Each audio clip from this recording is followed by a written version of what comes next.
ایران اور امریکہ کے درمیان جاری کشیدگی اور جنگ کو مکمل طور پر ختم کرنے کے لیے پاکستان کی ثالثی کی کوششیں مسلسل جاری ہیں اور ان کوششوں کا اعتراف نہ صرف آپس میں لڑنے والے امریکہ اور ایران کے اعلیٰ حکام کی جانب سے کیا جا رہا ہے بلکہ امریکہ کے دیرینہ حریف چین اور روس سمیت دنیا کی دیگر بڑی طاقتیں بھی پاکستان کے کردار کو سراہ رہی ہیں۔ یعنی امریکہ اور ایران سمیت ان دونوں ممالک کے حریف بھی اور حلیف بھی پاکستان کی تعریفیں کر رہے ہیں۔ اسی سلسلے میں پاکستان کے آرمی چیف اور chief of defence forces field marshal Asim Munir Iran کے ایک اہم دورے پر ہیں، جہاں آج تہران میں ان کی ایران کی پارلیمنٹ کے اسپیکر اور امریکہ کے ساتھ مذاکرات میں ایرانی وفد کے سربراہ محمد باقر قالیباف سے اہم ملاقات ہوئی ہے، جبکہ ایرانی میڈیا کے مطابق فیلڈ مارشل عاصم منیر نے آج تہران میں ایران کی پاسداران انقلاب کی خاتم الانبیاء سینٹرل ہیڈ کوارٹر کے کمانڈر سے بھی ملاقات کی ہے۔ اور ایرانی میڈیا کے مطابق اس دوران فیلڈ مارشل عاصم منیر نے ملاقات میں اپنے ان اقدامات کی تفصیلات بتائیں جو انہوں نے جنگ کے خاتمے کے فریم ورک کے تحت کیے، اور اس دوران فیلڈ مارشل نے ایران کی عسکری قیادت کو تہران میں ہونے والی اپنی بات چیت کے بارے میں بھی آگاہ کیا اور ان کوششوں کو جاری رکھنے پر زور دیا۔ دوسری جانب وزیر اعظم شہباز شریف بھی جنگ بندی مذاکرات کے تناظر میں دوست ممالک کے ساتھ مسلسل رابطے میں ہیں اور وہ اس وقت مشرق وسطیٰ کے اہم دورے پر ہیں۔ اس دورے کے دوران کل سعودی عرب میں وزیر اعظم شہباز شریف کی سعودی ولی عہد شہزادہ محمد بن سلمان سے اہم ملاقات ہوئی، جس کے بعد آج وزیر اعظم شہباز شریف سعودی عرب سے قطر پہنچے، جہاں ان کی امیر قطر شیخ تمیم بن حمد الثانی سے ملاقات ہوئی۔ اہم بات یہ ہے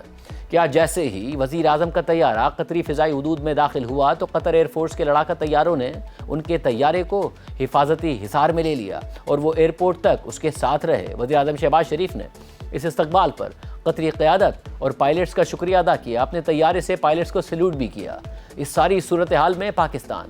مسلسل کوشش کر رہا ہے کہ ایران اور امریکہ کے درمیان باقی اختلافات کو ختم کر کے جلد ہی مذاکرات کا ایک اور دور منعقد کیا جائے، اور وہ دور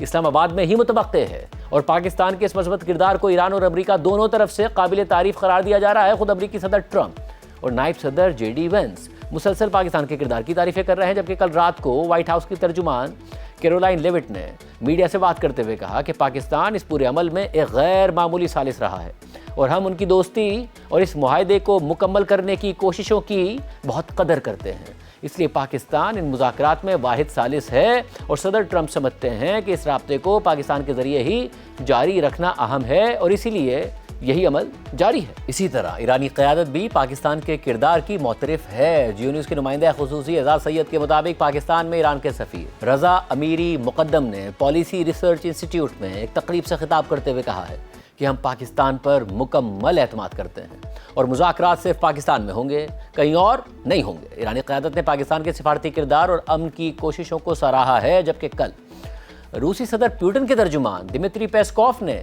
بھارتی چینل انڈیا ٹوڈے کو دیے گئے ایک انٹرویو کے دوران امریکہ اور ایران کے درمیان مذاکرات کی ثالثی پر پاکستان کے کردار کی تعریف کی اور کہا کہ ہم پاکستان کے شکر گزار ہیں اور ہم پاکستان کے اس کردار کی قدر کرتے ہیں جو انہوں نے مذاکرات کے لیے سازگار ماحول اور فضا پیدا کرنے میں ادا کیا۔ اس سے پہلے کل چینی وزارت خارجہ کے ترجمان نے ایک پریس بریفنگ کے دوران کہا تھا کہ چین ان تمام کوششوں کا خیر مقدم کرتا ہے جو تنازعہ ختم کرنے میں مددگار ہوں، اور چین پاکستان کی جانب سے امریکہ اور ایران کے درمیان عارضی جنگ بندی میں سہولت کاری اور غیر جانبدار اور متوازن ثالثی کے کردار کو سراہتا ہے۔ پاکستان کے ذریعے مذاکرات جاری ہیں اور پیغامات کا تبادلہ ہو رہا ہے، مگر اب بھی کچھ طے نہیں ہو سکا ہے کیونکہ دونوں ممالک کے درمیان نیوکلیئر پروگرام سے متعلق اب بھی ایک اہم اختلاف باقی ہے۔ اس حوالے سے امریکہ اور ایران کے درمیان بات چیت کو کور کرنے والے الجزیرہ کے نمائندے اسامہ بن جاوید کے مطابق پاکستانی حکام ایک بڑے بریک تھرو کی توقع کر رہے ہیں، خاص طور پر جوہری معاملے پر، اور اصل مسئلہ یہ ہے کہ ایران کتنے عرصے تک یورینیم افزودگی روکنے پر راضی ہوگا اور اس کے پاس موجود 440 کلو گرام انتہائی افزودہ یورینیم کا کیا ہوگا۔ دونوں فریق اس بات پر پھنسے ہوئے ہیں کہ یہ پابندی 5 سال کے لیے ہوگی یا 20 سال کے لیے ہوگی، لیکن کوئی درمیانی راستہ بھی ممکن ہے، جبکہ ایران میں موجود 440 کلو گرام افزودہ یورینیم کے بارے میں مختلف آپشن زیر غور ہیں، جن میں افزودگی کی سطح کو کم کرنے یا پھر اس افزودہ یورینیم کو کسی تیسرے ملک بھیجنے کا آپشن شامل ہے، اور ذرائع کے مطابق کافی اہم پیش رفت ہو چکی ہے اور یہ توقع کی جا رہی ہے کہ پاکستانی حکام ایران کو قائل کرنے میں کامیاب ہو جائیں گے۔ خبر کے مطابق پاکستان کے وزیر اعظم شہباز شریف کا علاقائی دورہ بھی مذاکرات کے حوالے سے پاکستان کی حکمت عملی کا حصہ ہے، اور جہاں پاکستان کی فوج کے سربراہ